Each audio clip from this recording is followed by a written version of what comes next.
ಜಯ ಸಾಧಿಸಬೇಕಾದರೆ ನಿಮ್ಮಲ್ಲಿರುವ ಬಲಹೀನತೆಗಳೇನೆಂದು ನೀವು ತಿಳಿದುಕೊಳ್ಳಬೇಕು. ಪರೀಕ್ಷೆಯಲ್ಲಿ ಒಳ್ಳೆ ಮಾರ್ಕ್ಸ್ಗಳನ್ನು ಸಂಪಾದಿಸಬೇಕಾದರೆ ಯಾವ ಸಬ್ಜೆಕ್ಟಲ್ಲಿ ವೀಕ್ ಆಗಿದ್ದೀರೆಂದು ಕಂಡುಕೊಳ್ಬೇಕು. ಆ ಸಬ್ಜೆಕ್ಟಿನಲ್ಲಿ ಬಲಗೊಳ್ಳಬೇಕು. ಇಲ್ಲವಾದರೆ ಬೇರೆ ಎಲ್ಲಾ ಸಬ್ಜೆಕ್ಟ್ಗಳಲ್ಲಿ 99, 99, 98 ಮಾರ್ಕ್ಸ್ ಪಡ್ಕೊಂಡು ಒಂದು ವೇಳೆ ಮ್ಯಾಥ್ಸ್ನಲ್ಲಿ 35, 40 ಮಾರ್ಕ್ಸ್ ಬಂದಿವೆ ಅಂದ್ಕೊಳ್ಳಿ, ಏನು ಪ್ರಯೋಜನ ಹೇಳಿ? ಎಲ್ಲ ಪರ್ಸೆಂಟೇಜ್ ಎಲ್ಲ ಪೂರ್ತಿ ಬಿದ್ದು ಹೋಗುತ್ತೆ. ಹಾಗಾಗಿ ಯಾವ ಸಬ್ಜೆಕ್ಟಲ್ಲಿ ನೀವು ವೀಕ್ ಆಗಿದ್ದೀರೆಂದು ಕಂಡುಕೊಳ್ಬೇಕು, ಆ ಸಬ್ಜೆಕ್ಟ್ ಮೇಲೆ ಕಾನ್ಸಂಟ್ರೇಟ್ ಮಾಡಬೇಕು. ಆ ಸಬ್ಜೆಕ್ಟ್ ವಿಷಯದಲ್ಲಿ ಏನ್ ಮಾಡಬೇಕು? ಬಲಪಡಿಸಿಕೊಳ್ಳಬೇಕು. ಅದನ್ನೇ ಯೆಹೋಷಾಫಾಟನು ಮಾಡುತ್ತಾನೆ. ಅದೇ ರೀತಿ ನಾವು ಕೂಡ ಮಾಡಬೇಕು. ಈ ದಿನ ಒಂದು ಸಾರಿ ಕರ್ತನಿಗೆ ಬೇಡಿಕೊಳ್ಳೋಣ, ಯಾವ ಯಾವ ಏರಿಯಾದಲ್ಲಿ ವೀಕ್ ಆಗಿದ್ದೇವೆಂದು, ಯಾವ ಯಾವ ಏರಿಯಾಗಳ ಮೂಲಕ ಸೈತಾನನು ನಮ್ಮನ್ನು ವಶಪಡಿಸಿಕೊಳ್ಳಲು ಪ್ರಯತ್ನಿಸ್ತಿದ್ದಾನೆಂದು, ಎಲ್ಲಿ ನಾವು ಬೆಂಡ್ ಆಗುತ್ತಾ ಇದ್ದೇವೆಂದು. ಹಾಗೆ ಬೆಂಡ್ ಆಗುವ ಏರಿಯಾ ಯಾವುದೆಂದು ನಮಗೆ ಗೊತ್ತಿರೋದ್ರಿಂದ ದೇವರ ಸಹಾಯ ತೆಗೆದುಕೊಂಡು ಆತನ ಸನ್ನಿಧಿಯಲ್ಲಿ ಹೇಳಬೇಕು. ನಿಮಗೆ ಗೊತ್ತಲ್ಲವೋ, ಸಾಧಾರಣವಾಗಿ ನಾವು ಒಂದು ಮೊಳೆ ತೆಗೆದುಕೊಂಡು ಆ ಮೊಳೆಯನ್ನು ಗೋಡೆಗೆ ಹೊಡೆಯುವಾಗ, ಯಾಕೆಂದರೆ ಒಂದು ಬೆಲೆ ಬಾಳುವಂತಹ ಗೋಡೆಯ ಗಡಿಯಾರ ಅದಕ್ಕೆ ತಗಲಿಸಬೇಕೆಂಬ ಉದ್ದೇಶದಿಂದ ಗೋಡೆಗೆ ಮೊಳೆ ಹೊಡೆಯುವ ಪ್ರಯತ್ನ ಮಾಡ್ತೀರಿ. ಆ ಮೊಳೆ ಮೊಂಡಾದ ಮೊಳೆಯಾಗಿತ್ತು ಅಂದ್ಕೊಳ್ಳಿ, ಶಾರ್ಪ್ ಆಗಿಲ್ಲ ಅಂದ್ಕೊಳ್ಳಿ. ಆ ಮೊಂಡಾದ ಮೊಳೆ ಏನ್ ಮಾಡುತ್ತದೆ ಹೇಳ್ರಿ? ಕೊನೆಗೇನಾಗುತ್ತೆ ಹೇಳ್ರಿ? ಅದು ಗೋಡೆಯೊಳಗೆ ತೂರಿಕೊಳ್ಳುವುದರ ಬದಲಿಗೆ ಬೆಂಡ್ ಆಗುತ್ತಾ ಇರುತ್ತೆ. ಮೊಂಡು ಮೊಳೆಗಳು ಬೆಂಡ್ ಆಗ್ತವೆ. ಅದರ ನಿಮಿತ್ತ ಆ ಮೊಳೆಯನ್ನು ಬಲವಾಗಿ ನೀವು ಹೊಡೆಯುವ ಪ್ರಯತ್ನ ಮಾಡಿದ್ರೆ ಆ ಮೊಳೆ ಗೋಡೆಯೊಳಗೆ ತೂರಿಕೊಳ್ಳುವುದರ ಬದಲಿಗೆ ಮಧ್ಯದಲ್ಲೇ ಬೆಂಡ್ ಆಗ್ತದೆ. ಹಾಗೆ ಬೆಂಡಾಯ್ತು ಅಂದ್ಕೊಳ್ಳಿ, ಬೆಂಡಾದ ಮೊಳೆಯನ್ನು ನೀವು ಬಳಸಲಿಕ್ಕೆ ಆಗುತ್ತದೋ, ಉಪಯೋಗಿಸ್ಲಿಕ್ಕಾಗುತ್ತದೋ, ಅದು ಉಪಯೋಗವಾಗ್ತದೋ? ಒಂದು ಸಾರಿ ಆಲೋಚಿಸಿರಿ. ಬೆಂಡಾದಂತಹ ಬಾಗಿರುವಂತಹ ಮೊಳೆ ಉಪಯೋಗಕ್ಕೆ ಬರಲ್ಲ. ಸಹೋದರ ಸಹೋದರಿಯರೇ, ಯಜಮಾನನಿಗಿರುವ ಆಲೋಚನೆ ಏನೆಂದರೆ ಈ ಮೊಳೆಯನ್ನು ಗಟ್ಟಿಯಾಗಿ ಮೊಳೆಯನ್ನು ಗೋಡೆಯೊಳಗೆ ತೂರಿಸಿ ಒಂದು ಬೆಲೆಬಾಳುವ ಅಂದವಾದ ಗಡಿಯಾರ ಅದಕ್ಕೆ ತಗಲಿಸಬೇಕೆಂಬ ಉದ್ದೇಶ ಯಜಮಾನ ಹೊಂದಿದ್ದಾನೆ. ಆದರೆ ಆ ಮೊಳೆ ಮೊಂಡಾಗಿದೆ. ಹಾಗಾಗಿ ಏನಾಯ್ತು? ಬೆಂಡಾಯಿತು. ಫಲಿತವಾಗಿ ಆ ಮೊಳೆಯನ್ನು ತೆಗೆದು ಪಕ್ಕಕ್ಕೆ ಎಸೆಯುತ್ತಾನೆ. ಯಾಕೆಂದರೆ ಅದು ಬೆಂಡಾಗಿರೋದ್ರಿಂದ. ಕೆಲವು ಸಂದರ್ಭಗಳಲ್ಲಿ ನಾವು ಮಾಡುವುದೇನೆಂದರೆ, ಒಂದೇ ಒಂದು ಮೊಳೆ ಇದೆ ಅಂದುಕೊಳ್ಳಿ, ಆ ಒಂದೇ ಒಂದು ಮೊಳೆಯನ್ನು ಏನ್ ಮಾಡ್ತೇವೆ? ಅದನ್ನು ಬೀಸಾಡಲಾರದಂತೆ ಆ ಒಂದೇ ಒಂದು ಮೊಳೆ ತೆಗೆದುಕೊಂಡು ಎಲ್ಲಿ ಬೆಂಡಿದೆಯೋ ಅಲ್ಲಿ ಹೊಡೆಯುತ್ತೇವೆ ನಾವು. ಆ ಬೆಂಡನ್ನು ತೆಗೆಯುವ ಪ್ರಯತ್ನ ಮಾಡ್ತೇವೆ. ಆ ಬೆಂಡನ್ನು ಸ್ಟ್ರೇಟ್ ಮಾಡುತ್ತೇವೆ. ಸ್ಟ್ರೇಟ್ ಮಾಡಿದ ನಂತರ ಮತ್ತೆ ಅದೇ ಮೊಳೆಯನ್ನು ತೆಗೆದುಕೊಂಡು ಹೋಗಿ ನೀವು ಗೋಡೆಗೆ ಹೊಡೆಯುವ ಪ್ರಯತ್ನ ಮಾಡಿ ನೋಡಿ. ಅದು ಗತದಲ್ಲಿ ಯಾವ ಏರಿಯಾದಲ್ಲಿ ಬೆಂಡಾಗಿತ್ತೋ ಮತ್ತೆ ಅದೇ ಏರಿಯಾದಲ್ಲಿ ಬೆಂಡಾಗ್ತದೆ. ನಾನು ಹೇಳ್ತಿರುವ ಈ ವಿಷಯ ಏನಾದರೂ ವಾಸ್ತವ ಅಂತೀರಾ ಅಥವಾ ವಾಸ್ತವ ಅಲ್ಲ ಅಂತೀರಾ? ಮೊಳೆ ಒಂದು ಸಾರಿ ಏನಾದರೂ ಬೆಂಡಾಗೋದಾದ್ರೆ ಮೇಲಿಂದ ಮೇಲೆ ಬೆಂಡಾಗ್ತದೆ. ಎಲ್ಲಿ ಬೆಂಡಾಗಿದೆಯೋ ಅಲ್ಲಿಯೇ ಬೆಂಡಾಗುತ್ತೆ. ಹೀಗೆ ಬೆಂಡಾಗುವ ಮೊಳೆ ಉಪಯೋಗಕ್ಕೆ ಬರೋದಿಲ್ಲ. ಪ್ರಿಯ ಸಹೋದರ ಸಹೋದರಿಯರೇ, ಇದು ಎಷ್ಟು ಅದ್ಭುತವಾದಂತಹ ಇಲ್ಯುಸ್ಟ್ರೇಷನ್ ನೋಡಿ. ಇದು ನಮ್ಮ ವೈಯಕ್ತಿಕ ಜೀವಿತ ಸರಿಪಡಿಸುವಂಥದ್ದಾಗಿದೆ.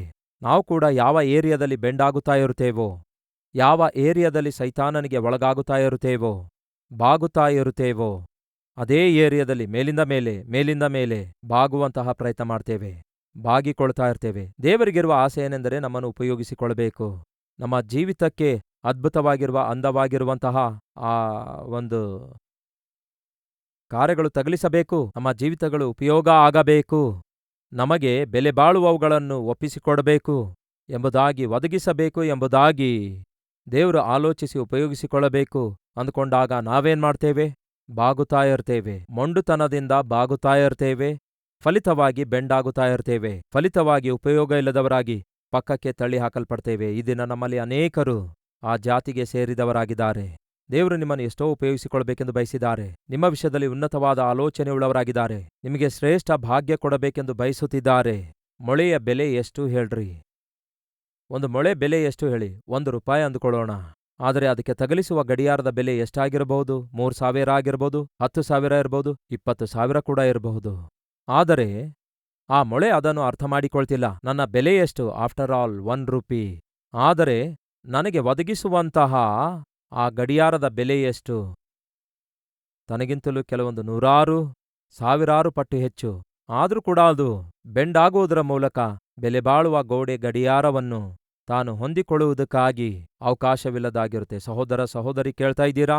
ದೇವರು ನಮ್ಮ ವಿಷಯದಲ್ಲಿ ಉನ್ನತವಾದ ಆಲೋಚನೆಯುಳ್ಳವರಾಗಿದ್ದಾರೆ. ಉನ್ನತವಾದ ಆಶೀರ್ವಾದಗಳನ್ನು ನಮಗೆ ಅಟ್ಯಾಚ್ ಮಾಡಲು ಬಯಸುತ್ತಿದ್ದಾರೆ. ಅವುಗಳನ್ನು ನಾವು ಹೊರಬೇಕಂದುಕೊಳ್ತಿದ್ದಾರೆ. ಅವುಗಳನ್ನು ನಮಗೆ ತಗಲಿಸಬೇಕಂದುಕೊಳ್ತಿದ್ದಾರೆ. ಅನೇಕ ಆಶೀರ್ವಾದಗಳನ್ನು ನಮ್ಮ ಜೀವಿತಕ್ಕೆ ಸೇರಿಸಬೇಕೆಂದು ಬಯಸುತ್ತಿದ್ದಾರೆ. ಆದರೆ ನಾವೇನೋ ಬೆಂಡಾಗುತ್ತಾ ಇದ್ದೇವೆ. ಹಾಗೆ ಬೆಂಡಾಗುವಾಗ ದೇವರು ಏನೆಲ್ಲ ನಮ್ಮ ಜೀವಿತದಲ್ಲಿ ಮಾಡಲು ಇಚ್ಛಯಿಸುತ್ತಾರೋ, ಏನೆಲ್ಲ ನಮ್ಮ ಜೀವಿತದಲ್ಲಿ ಒದಗಿಸಬೇಕು ಎಂದು ಬಯಸುತ್ತಿದ್ದಾರೋ, ಅನುಗ್ರಹಿಸಬೇಕೆಂದು ಬಯಸುತ್ತಾ ಇದ್ದಾರೋ, ಅವುಗಳನ್ನು ಒದಗಿಸೋದಿಲ್ಲ. ಹಾಗಾಗಿ ಪ್ರಾರ್ಥಿಸೋಣ ಬನ್ನಿ.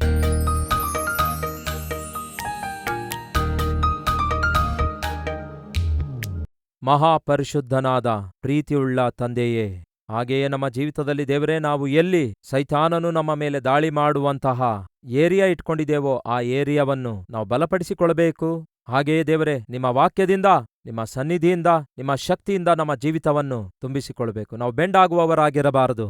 ನಾವು ಸೈತಾನನಿಗೆ ಬಾಗುವವರಾಗಿ ಒಳಗಾಗುವವರಾಗಿ ಇರಬಾರದು. ದೇವರೇ, ಪ್ರಾರ್ಥನೆ ಮಾಡ್ತಿದ್ದೇವೆ, ಯಾವ ಯಾವ ಏರಿಯಾಗಳಲ್ಲಿ ಸತತವಾಗಿ ಸೈತಾನನಿಗೆ ಒಳಗಾಗಿ ಬಾಗುತ್ತಾ ಇದ್ದೇವೋ ಆ ಏರಿಯಾಗಳಲ್ಲಿ ನಮ್ಮನ್ನು ಬಲಪಡಿಸಿರಿ ದೇವರೇ. ಅದು ಶರೀರ ಸಂಬಂಧವಾದಂತಹ ಬಲಹೀನತೆಯಾಗಿರ್ಬೋದು, ಮಾನಸಿಕವಾದ ಬಲಹೀನತೆಯಾಗಿರ್ಬೋದು, ಇಲ್ಲವೇ ಆರ್ಥಿಕ ಬಲಹೀನತೆಯಾಗಿರ್ಬೋದು, ಇಲ್ಲವೇ ಅಂತರಂಗದ ವಿಷಯದಲ್ಲಿನ ಬಲಹೀನತೆಯಾಗಿರ್ಬೋದು.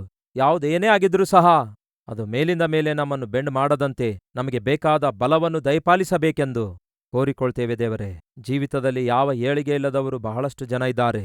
ಎಷ್ಟೇ ಕಷ್ಟಪಡ್ತಿದ್ರೂ, ಎಷ್ಟೇ ಪ್ರಯಾಸ ಪಡ್ತಿದ್ರೂ ಪ್ರತಿಫಲ ಕಾಣದೇ ಇರುವವರು ಬಹಳಷ್ಟು ಜನ ಇದ್ದಾರೆ. ದಯಮಾಡಿ ಅವರನ್ನು ಆಶೀರ್ವದಿಸಿರಿ ದೇವರೇ. ದಯಮಾಡಿ ಆಶೀರ್ವದಿಸಿರಿ. ಆ ಕುಟುಂಬದ ಮೇಲೆ ನಿಮ್ಮ ಆಶೀರ್ವಾದವಿಡೀರಿ. ಅವ್ರು ಮಾಡುವ ಕೆಲಸದಲ್ಲಿ ಆಶೀರ್ವಾದ ಇಡೀರಿ. ಅವರ ಉದ್ಯೋಗದ ಮೇಲೆ ಆಶೀರ್ವಾದ ಇಡೀರಿ. ಅವರ ವ್ಯವಸಾಯದ ಮೇಲೆ, ವ್ಯಾಪಾರದ ಮೇಲೆ, ವೃತ್ತಿಯ ಮೇಲೆ, ಪ್ರತಿ ಕುಟುಂಬದ ಮೇಲೆ ಆಶೀರ್ವಾದ ಇಟ್ಟು ಅವರನ್ನು ಆಶೀರ್ವದಿಸಿರಿ ದೇವರೇ ಎಂದು ಯೇಸುವಿನ ನಾಮದಲ್ಲಿ ಬೇಡಿ ಹೊಂದಿದ್ದೇವೆ ತಂದೆಯೇ. ಆಮೆನ್.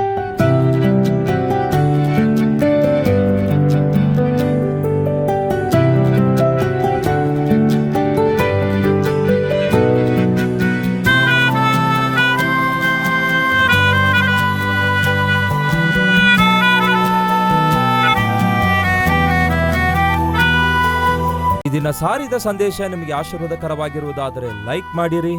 ಇಂಥ ಅದ್ಭುತವಾದ ಸಂದೇಶಗಳನ್ನು ಪ್ರತಿದಿನ ನೋಡಲು ಆಶಿಸುತ್ತಾ ಇದ್ದೀರಾ? ಹಾಗಾದರೆ ಸಬ್ಸ್ಕ್ರೈಬ್ ಮಾಡಿ, ಹಾಗೆಯೇ ಬೆಲ್ ಐಕಾನ್ ಕ್ಲಿಕ್ ಮಾಡಿ ಅನೇಕರಿಗೆ ಈ ಸಂದೇಶವನ್ನು ಶೇರ್ ಮಾಡುವ ಪ್ರಯತ್ನ ಮಾಡಿ.